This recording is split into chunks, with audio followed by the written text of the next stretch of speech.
Olá, bom dia, boa tarde, boa noite, como tem passado? Tudo bem? Eu sou o pastor Gesiel Guzmão e prosseguimos aqui no Clube do Audiolivro Teológico, lendo o livro Como Estudar a Bíblia, um livro-texto da matéria Hermenêutica no curso de Teologia Clínica na FATEMIPAC, que você vai ter o link aí embaixo para se matricular. E como também terá o link do meu site, onde explica sobre a FATEMIPAC, tem alguns vídeos e etc. Fique à vontade. Vamos lá? Capítulo 5. As palavras e o seu significado. O significado das palavras devem ser tomado conforme o sentido da frase. Nas Escrituras, as palavras variam muito em suas significações.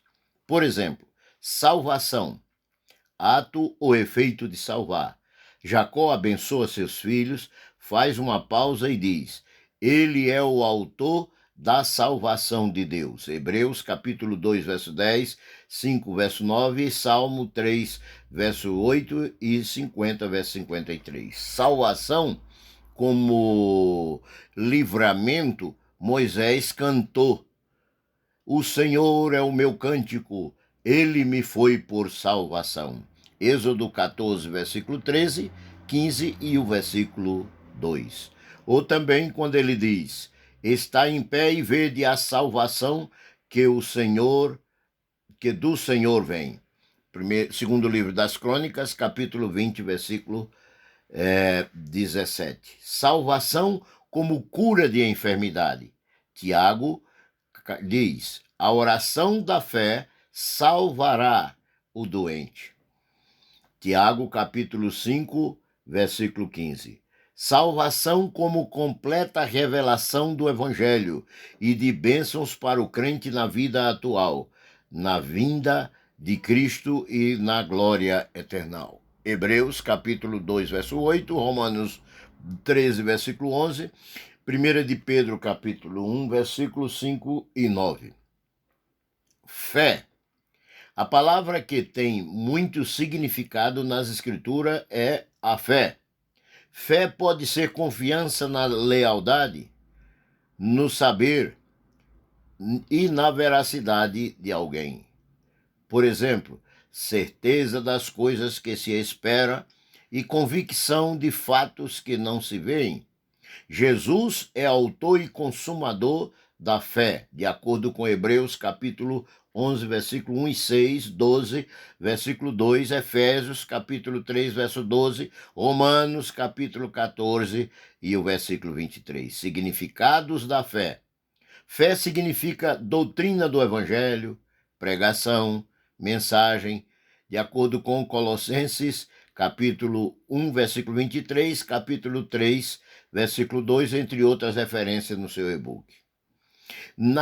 A fé significa verdade e fidelidade. Entre outras referências no seu e-book está 1 Timóteo capítulo 3, versículo 9 e o capítulo 4, versículo 1. Graça, favor que se dispensa ou se recebe, favor que não merecemos, mas que Deus livremente nos concede.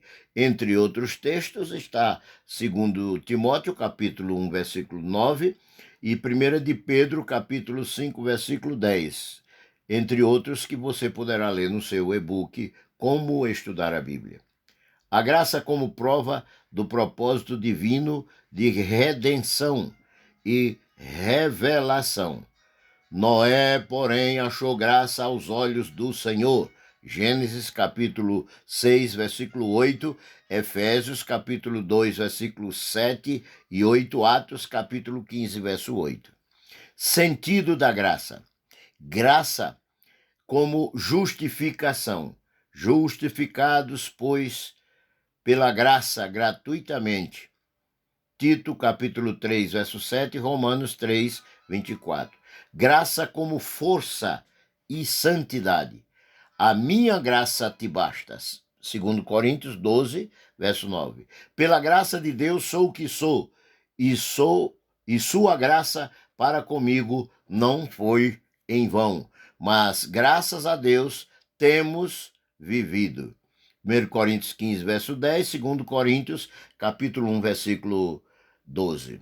Graça como a palavra do Evangelho, a palavra da sua graça, Atos 14, verso 3, ou o Evangelho da graça de Deus, Atos capítulo 14, verso 3 também, entre outras referências anotadas no seu e-book. Graça como doutrina do Evangelho. É bom que o coração se fortifique com a graça. Hebreus 13, versículo 9. Atos 13, versículo 43. 1 de Pedro 1, 12. 2 de Pedro 3, 18. Graça como salvação e glória eterna da graça que nos foi dada. A graça que se nos oferece na revelação de Cristo.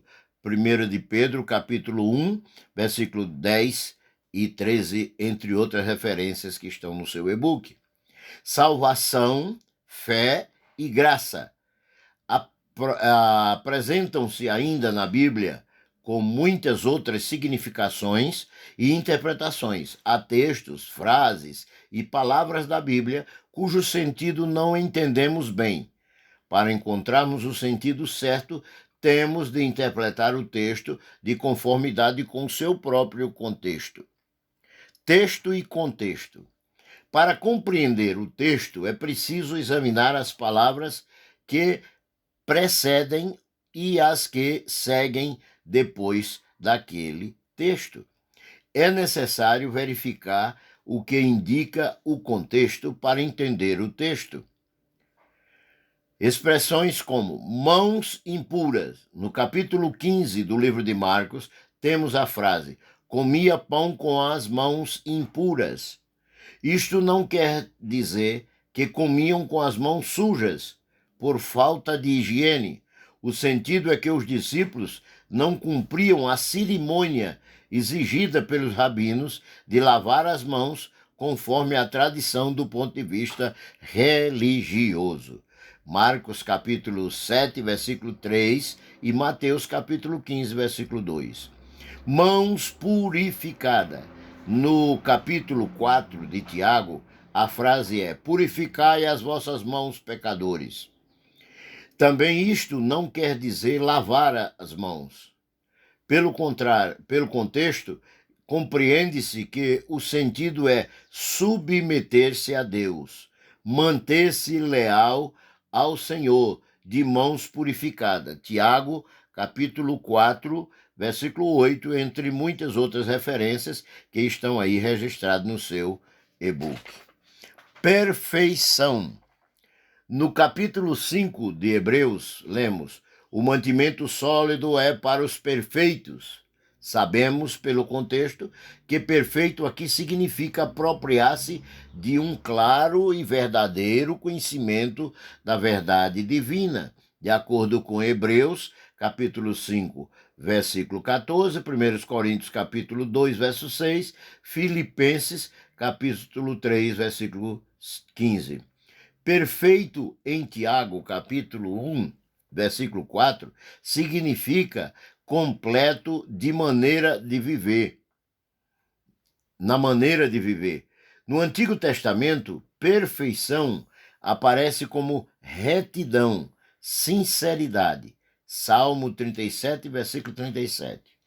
Palavras com sentidos contrários. Às vezes o significado é precisamente o oposto ao sentido da ideia apresentada. Vejamos a expressão: vai e serás próspero. Primeiro livro dos Reis, capítulo 22, versículo 15. Ou então, andai e clamais aos deuses, em Juízes, capítulo 10, versículo 17, capítulo 22, versículo 15 e 16. O verdadeiro sentido dessas palavras é o inverso, pois se alguém as cumprisse, sofreria as consequências de não observar o que antes fora esclarecido, porque o salário do pecado é a morte. Romanos 6, 23. Não fala da morte natural, mas da morte eterna, separação de Deus. No entanto, a parte seguinte do versículo 23 traz uma verdade sublime. O dom gratuito de Deus é a vida eterna em Cristo Jesus, nosso Senhor. Estando nós ainda mortos. A ideia aqui é provar que agora temos vida. O verdadeiro sentido dessa expressão está na continuação do versículo e do próprio assunto. Efésios capítulo 2, versículo 1 e 5, Romanos capítulo 4, versículo 5, João capítulo 3, versículo 36. Interpretando o texto pelo seu contexto bíblico. Qualquer expressão no sentido natural ou figurado deve ser submetida ao contexto geral da Bíblia. Salmo 119, verso 130, Isaías 8, verso 20, entre outras referências. O Deus Trino não revela qualquer ensino ou doutrina que não se possa compreender. Deuteronômio 29, verso 9, Salmo, versículo 119, verso 18, e Lucas 24, versículo 45. Sobre a doutrina da justificação pela fé, lemos: a saber, a justiça vem de Deus pela fé. Romanos 3, versículo 22. Mas essa doutrina é explanada pelo contexto e por muitas outras passagens das Escrituras, como Gênesis capítulo 15, versículo 6, Hebreus capítulo 2, verso 4, Atos capítulo 13, versículo 39, entre outras referências que estão registradas no seu e-book Como Estudar a Bíblia. A doutrina da ressurreição. O autor aos Hebreus, referindo-se às doutrinas diversas, inclui a ressurreição. Hebreus capítulo 6, versículo 2, que é comparada nas seguintes passagens. Anunciava Jesus a ressurreição. Atos capítulo 1, versículo 22, 4, 2 e 33, 17 e 18. Ressuscitou para nossa justificação. Romanos, capítulo 4, versículo 25. Somos semelhantes na sua ressurreição. Romanos 6, verso 5, Filipenses 3, 10 e 11, João 11, 25. Para uma interpretação verdadeira de um ensino ou doutrina, muitas vezes temos que recorrer ao ensino de toda a Bíblia, o que chamamos de interpretação ou referência remota. 1 Coríntios, capítulo 15, versículo 3 e 4, Atos 3, verso 18, 26, versículo 22 e 23. Aqui encerramos o 5º capítulo do livro Como Estudar a Bíblia. E até amanhã, se Deus quiser. Lembra, no link abaixo, você pode sim adquirir o seu e-book e acompanhar comigo a leitura do próximo capítulo 6 sobre linguagem figurada.